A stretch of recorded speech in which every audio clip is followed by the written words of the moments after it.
स्वागतम छात्र छात्री माने। आज आम आलोचना करबा दशम श्रेणीर वार्षिक परीक्षा निमंते अर्थनैतिक व्यवस्था प्रथम पाठ दर वृद्धि और आर्थिक योजना। पिले माने एही विषय आम किछि शॉर्ट नोट्स आलोचना करबा एवं ताहार उत्तर जानिबा जहाँकि तुम पई बहुत आवश्यक अटे। एबेटू प्रैक्टिस आरंभ करदेले तुम्हें मासक भितर सबकिछि कंप्लीट करिपरिबो एवं एग्जाम रे भल मार्क नहीं आसी परिबो। चलो लेट न करिके आजिर क्लास आरंभ करिबा। प्रथम पाठ दर वृद्धि और आर्थिक योजना। आजिर प्रथम प्रश्न, निजर आवश्यकता पूरण पई विभिन्न द्रव्य और सेवा क्रय करी सेतिरु प्रत्यक्ष व परोक्ष भाव आत्मसंतोष लाभ करथिया व्यक्ति को कौन कुहाजे? ऑप्शन ए खाउटी, ऑप्शन बी उत्पादनकारी, ऑप्शन सी मध्यस्थी, ऑप्शन डी व्यवसायी। एठारे उत्तर हो ऑप्शन ए खाउटी। पिले माने जेउ माने उत्तर जानिच कमेंट बॉक्स रे कमेंट करिबो। एबे जिबा 2 नंबर प्रश्न को। सामग्री और सेवार दरदाम रे क्रमागत वृद्धि हार को कौन कहती? ऑप्शन ए आर्थिक योजना, ऑप्शन बी आर्थिक व्यवस्था, ऑप्शन सी मुद्रास्फीति, ऑप्शन डी बीमा व्यवस्था। एठारे उत्तर हो ऑप्शन सी मुद्रास्फीति। 3 नंबर, केउंटी नित्य व्यवहार्य द्रव्य नुहे? ऑप्शन ए अटा, ऑप्शन बी चाउल, ऑप्शन सी डाली, ऑप्शन डी मांस। पिले माने एटार उत्तर तुम्हें भल भाव जानिच। घरे नित्यदिन अटा डाली चाउल व्यवहार करा जाए किंतु मांस नुहे। एठार उत्तर हो ऑप्शन डी। निम्नोक्त केउ कारणरू जीवन निर्वाह महंगा होता है? ऑप्शन ए खाउटी दर सूचक, ऑप्शन बी मुद्रास्फीति, option C budgeting, option D जोगान वृद्धि। एठारे उत्तर हो मुद्रास्फीति, ऑप्शन बी। एबे 5 नंबर प्रश्न उत्तर जानिबा। दर वृद्धि केउ श्रेणीर लोकमानकर जीवन निर्विका उपरे खराब प्रभाव पकई थाए? तुम्हें प्रश्नर उत्तर भाव पिले माने। ऑप्शन ए गरीब और मध्यवित्त, ऑप्शन बी धनिक, ऑप्शन सी उच्च मध्यवित्त, ऑप्शन डी ऋण ग्रहीता। एठारे जड़े धनिक उपरे कौनसी प्रभाव पकईबने कारण तापारे धन अच्छी। ऋण ग्रहीता उपरे भी सेपरी कौनसी प्रभाव पकईने। उच्च एवं मध्यवित्त लोकंक उपरे भी सेपरी कौनसी प्रभाव पकईने किंतु गरीब और मध्यवित्त श्रेणीर व्यक्ति ए नहीं निजर जीवन निर्वाह करने उपरे बहुत प्रभाव पकई थाए। एठी ताले उत्तर हो ऑप्शन ई, ऑप्शन ए गरीब और मध्यवित्त। 6 नंबर प्रश्न, उत्पादनकारी माने केतेबेले दरदाम वृद्धि करिथांती? ऑप्शन ए उत्पादन कम और चाहिदा कम, ऑप्शन बी जोगान वृद्धि पाइले, ऑप्शन सी चाहिदा वृद्धि और जोगान कम, ऑप्शन डी उत्पादन वृद्धि पाइले। एठारे उत्तर हो ऑप्शन सी चाहिदा वृद्धि और जोगान कम समय रे ही उत्पादनकारी माने दरदाम वृद्धि करथांती। एटा साधारण कथा पिला माने तुम्हें जानिच जेतेबेले चाहिदा लोक मानकर आवश्यक बहुत हो जाउथिबो किंतु आवश्यक अनुसार द्रव्य नथिबो सेतेबेले ही दरदाम बढ़ी जाए। तुम्हें जानिथिबो जे जेतेबेले उत्पादन होउथाए सेतेबेले द्रव्य बेसी परिमाण रे मिले तो दरदाम कमी जाए। जदि उत्पादन हेउ नथिबो से समय रे द्रव्यर चाहिदा अधिक थिबो ताले जोगान कमी ही जाइथाए। 7 नंबर प्रश्न, बेआईन भाव में निज पाखरे द्रव्य साइती करी रखुथिबा असाधु व्यवसायी को कौन कहती?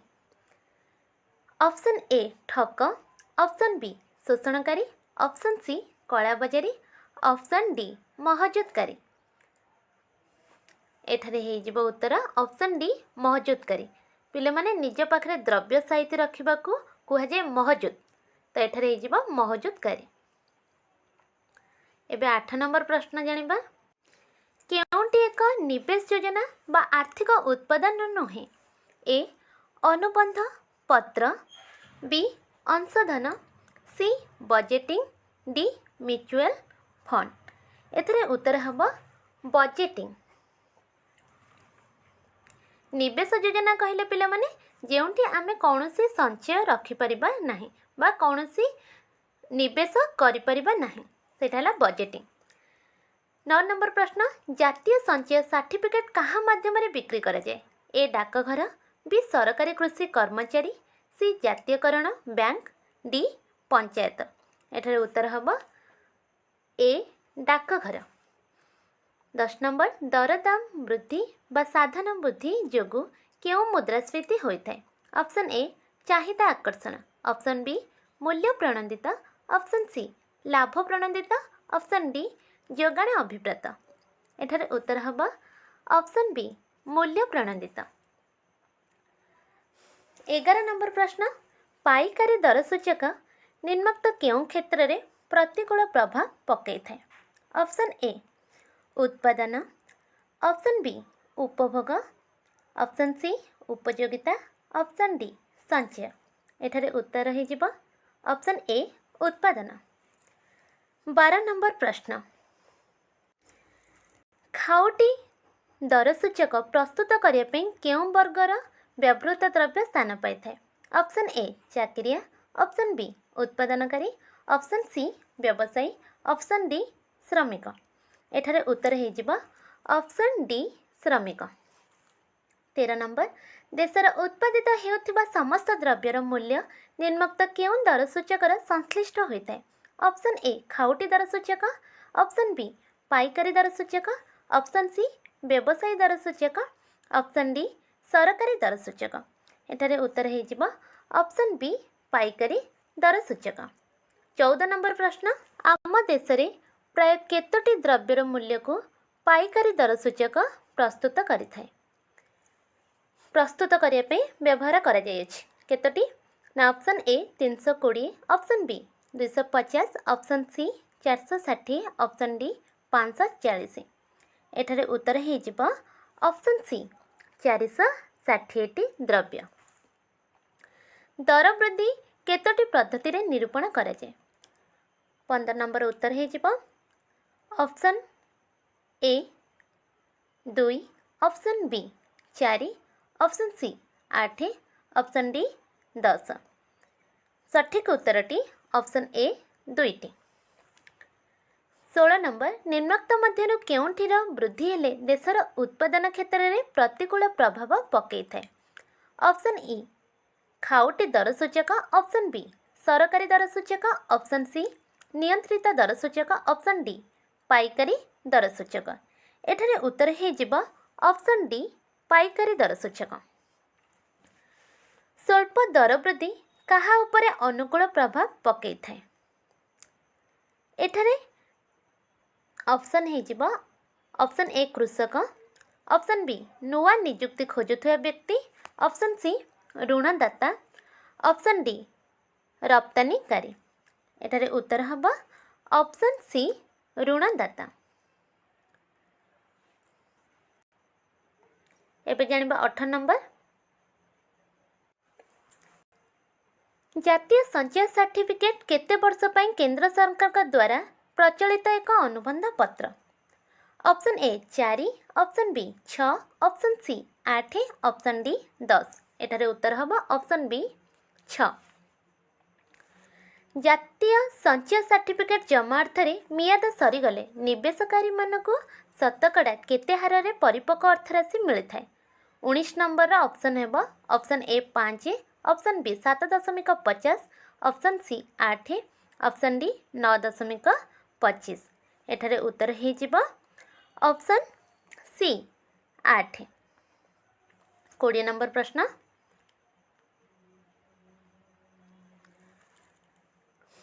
जड़े प्राप्त बा अप्राप्त वयस्क व्यक्ति निम्नोक्त केउं वर्गरे जातीय संचय सर्टिफिकेट जरिया रे अर्थ विनियोग करें? ऑप्शन ए 100 रु 500 टंका, ऑप्शन बी 500 टंका रु 10,000 टंका, ऑप्शन सी 10,000 टंका रु 1 लाख टंका, ऑप्शन डी 100 टंका रु 10,000 टंका। एठारे उत्तर हो जिवो ऑप्शन डी 100 टंका रु 10,000 टंका। 21 नंबर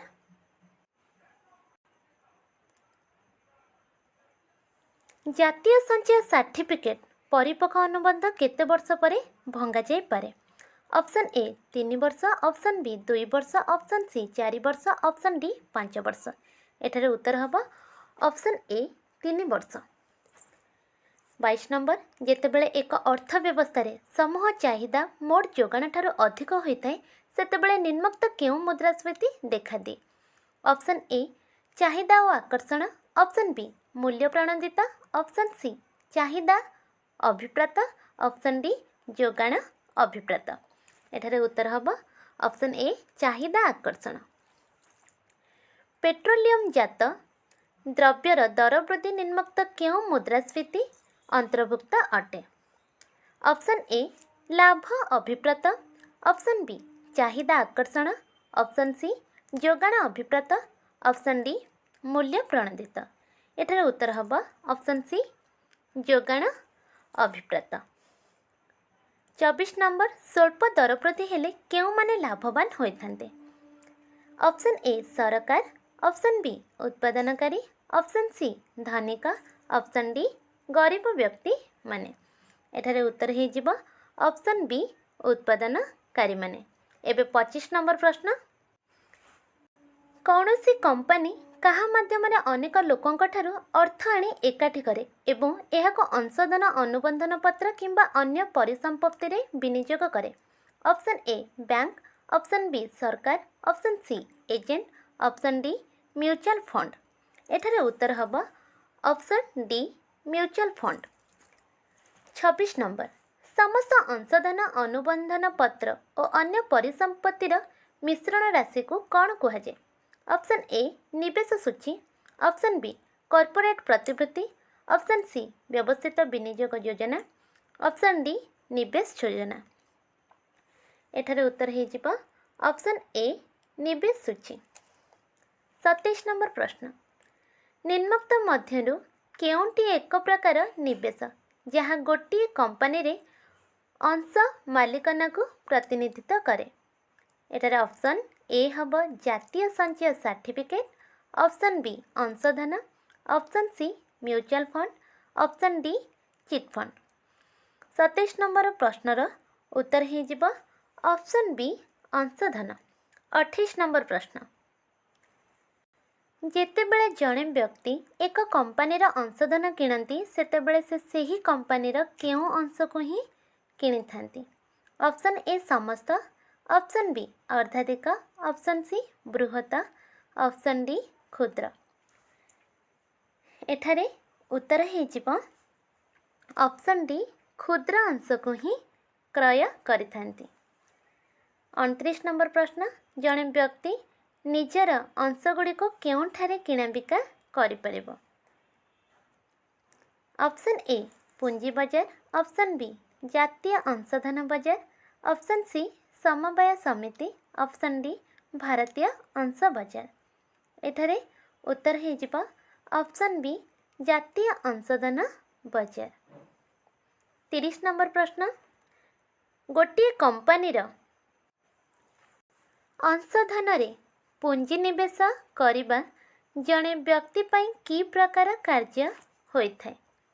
ऑप्शन ए बुद्धिमान कार्य, ऑप्शन बी आशंकापूर्ण कार्य, ऑप्शन सी आह्वानमूलक कार्य, ऑप्शन डी साहसिक कार्य। पिले माने एही प्रश्न को टिके भल भाव बुझिब। प्रश्न बुझिले तुमे एही सब प्रश्नर उत्तर बहुत सहजरे दे परिबो। से प्रश्न कला गोटे कंपनीर अंशधन रे जदि पूंजी निवेश करिबा जड़े व्यक्ति की प्रकार कार्य करिथाय? पूंजी को जदि सी रखिला बा निवेश कला ताहले एटा केउं प्रकार कार्य हबो? ऑप्शन ए देला बुद्धिमान कार्य, ऑप्शन बी आशंकापूर्ण कार्य, ऑप्शन सी आह्वानमूलक कार्य, ऑप्शन डी साहसिक कार्य। पिले माने एठारे उत्तर हबो ना आशंकापूर्ण कार्य, ऑप्शन बी।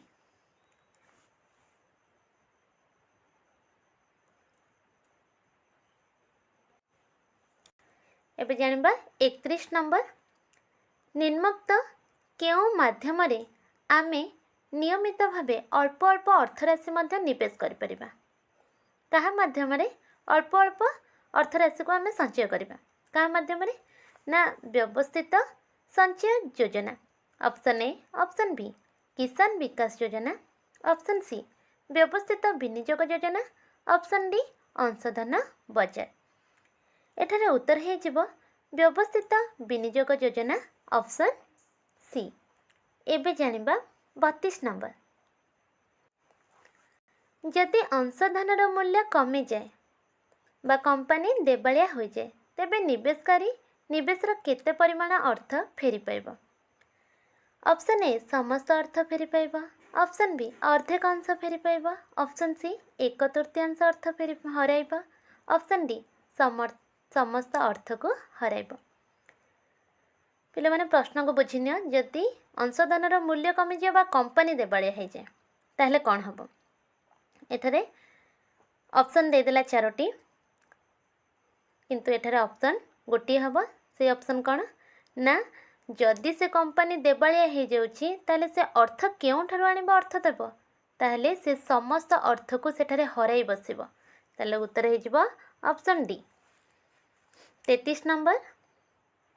ନିମ୍ନୋକ୍ତ ମଧ୍ୟରୁ କେଉଁଠି ନିରାପଦ ନିବେଶ ଭାବେ ପରିଗଣିତ? ଅପସନ୍ ଏ ଡାକଘର, ଅପସନ୍ ବି ବନ୍ଧୁବାନ୍ଧବ, option C agent, option D ବ୍ୟବସାୟ। ପିଲାମାନେ କେଉଁଠି ତୁମେ ନିରାପଦ ଭାବରେ ସଞ୍ଚୟ କରିପାରିବେ ଲୋକମାନେ? ଏଇଟା କ'ଣ କୌଣସି ବନ୍ଧୁବାନ୍ଧବଙ୍କ ଘରେ ହେବ, ନା କୌଣସି ଏଜେଣ୍ଟଙ୍କ ପାଖରେ, ନା ଯିଏ ବ୍ୟବସାୟ କରୁଥିବ ତାଙ୍କ ପାଖରେ? ଗୋଟିଏ ବ୍ୟବସ୍ଥା ଅଛି ଯାହା ହେଲା କି ଡାକଘର। ତ ଏଠାରେ ଉତ୍ତର ହୋଇଯିବ ଡାକଘର, ଅପସନ୍ ଏ। 34 ନମ୍ବର ପ୍ରଶ୍ନ। ବଡ଼ ବଡ଼ କମ୍ପାନୀମାନେ କାହା ମାଧ୍ୟମରେ ବଜାରରୁ ଋଣ ସଂଗ୍ରହ କରିଥାନ୍ତି? Option A agent, option B ସରକାର, ଅପସନ୍ ସି ଅନୁବନ୍ଧନ ପତ୍ର, ଅପସନ୍ ଡି ପୁଞ୍ଜି ବଜାର। ଏଠାରେ ଉତ୍ତର ହୋଇଯିବ ଅନୁବନ୍ଧନ ପତ୍ର, ଅପସନ୍ ସି। 35 ନମ୍ବର ପ୍ରଶ୍ନ। ଏକ ତାଲିକାଭୁକ୍ତ କମ୍ପାନୀ ବିରୋଧରେ ଜଣେ ନିବେଶକ କେଉଁଠି ଅଭିଯୋଗ କରିପାରିବ? ଅପସନ୍ ଏ ନିକଟସ୍ଥ ଥାନା, ଅପସନ୍ ବି ରାଜ୍ୟ ପ୍ରଶାସନ, ଅପସନ୍ ସି ଜିଲ୍ଲା ପ୍ରଶାସନ, ଅପସନ୍ ଡି ସେବିରେ। ଏଠାରେ ଉତ୍ତର ହେବ ଅପସନ୍ ଡି ସେବି। କମ୍ପାନୀ ବିରୁଦ୍ଧରେ ଚାହିଁଲେ ନିକଟସ୍ଥ ଥାନା କିଛି କରିପାରିବେନି, କି ଜିଲ୍ଲା ପ୍ରଶାସନ କରିବେନି, କି ରାଜ୍ୟ ପ୍ରଶାସନ କରିବେନି। ସେବି ହିଁ ଗୋଟିଏ ଭରସା ଥାଏ। 36 ନମ୍ବର ପ୍ରଶ୍ନ। ସମସ୍ତ ଷ୍ଟକ୍ ଏକ୍ସଚେଞ୍ଜକୁ ସବୁ ପ୍ରକାର ସମସ୍ୟାର ସମାଧାନ କେତେ ଦିନ ମଧ୍ୟରେ କରିବାକୁ ସେବି ନିର୍ଦ୍ଦେଶ ଦେଇଛନ୍ତି? ସମସ୍ତ ସମସ୍ୟାର ସମାଧାନ ପାଇଁ ସମୟ 10 ଦିନ, ଅପସନ୍ ଏ, ଅପସନ୍ ବି 15 ଦିନ, ଅପସନ୍ ସି 30 ଦିନ, ଅପସନ୍ ଡି ମାତ୍ର 7 ଦିନ। ତ ଏଠାରେ ଉତ୍ତର ହୋଇଯିବ ଅପସନ୍ ବି 15 ଦିନ ମଧ୍ୟରେ ସେ ସମସ୍ତ ସମସ୍ୟାର ସମାଧାନ କରିବାର ସୂଚନା ଦେଇଥାନ୍ତି। 37 ନମ୍ବର ପ୍ରଶ୍ନ।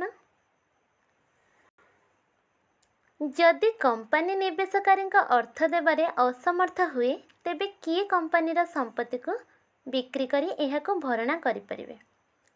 Option A Malik, option B ସରକାର, option C trustee, option D SEBI. ପିଲେ ଉତ୍ତର ତୁମେ ନିଜେ ଭାବ ଯେ ଯଦି କମ୍ପାନୀ ନିବେଶକାରୀ ଅର୍ଥ ଦେବାରେ ଅସମର୍ଥ ହୋଇଯିବେ ତାହେଲେ ସେହି ସମ୍ପତ୍ତିକୁ କିଏ ବିକ୍ରି କରି ସମସ୍ତ ଅର୍ଥକୁ ଭରଣ କରିପାରିବ? ମଧ୍ୟସ୍ଥିକୁ ଟ୍ରଷ୍ଟି ହିଁ କୁହାଯାଏ। ତ ଯଦି କମ୍ପାନୀ କିଛି ଭୁଲ କଲା ତାହେଲେ ଭରସା ଯୋଗ୍ୟ କିଏ? ନା ଟ୍ରଷ୍ଟି ହୋଇଥାଏ। ବଟ୍ କମ୍ପାନୀ ଅର୍ଥ ଦେଲା ନାହିଁ ତ ଟ୍ରଷ୍ଟି ଦେବାକୁ ବାଧ୍ୟ। ତ ଯଦି କମ୍ପାନୀ ଦେବାଳିଆ ହୋଇଯାଉଛି ସେଠାରେ କୌଣସି ଟ୍ରଷ୍ଟି ହିଁ ଆକୁ ଭରସା ବା ଭରଣ କରିଥାଏ। ଏଠାରେ ଅପସନ୍ ଦେଇଦେଇଛି option A Malik, option B ସରକାର, option C trustee, option D SEBI. ଏଠାରେ ଉତ୍ତର ହୋଇଯିବ ଅପସନ୍ ସି ଟ୍ରଷ୍ଟି। 38 ନମ୍ବର। ଏହି ବିଷୟର ଲାଷ୍ଟ ପ୍ରଶ୍ନ। ସେବିରେ ଅଭିଯୋଗ ପ୍ରବନ୍ଧନ ପାଇଁ उपलब्ध केन्द्रीभूत व्यवस्थार नाम कौन? ऑप्शन ए देला स्कोरस, option B stock exchange, option C portfolio, option D budgeting. एठारे उत्तर हे जिवो ऑप्शन ए स्कोरस। धन्यवाद पिला माने। यह थिला आजिर चैप्टर किछि शॉर्ट नोट्स। आम नेक्स्ट क्लास रे आउ गोटे चैप्टर किछि शॉर्ट नोट्स नहीं आसिबा।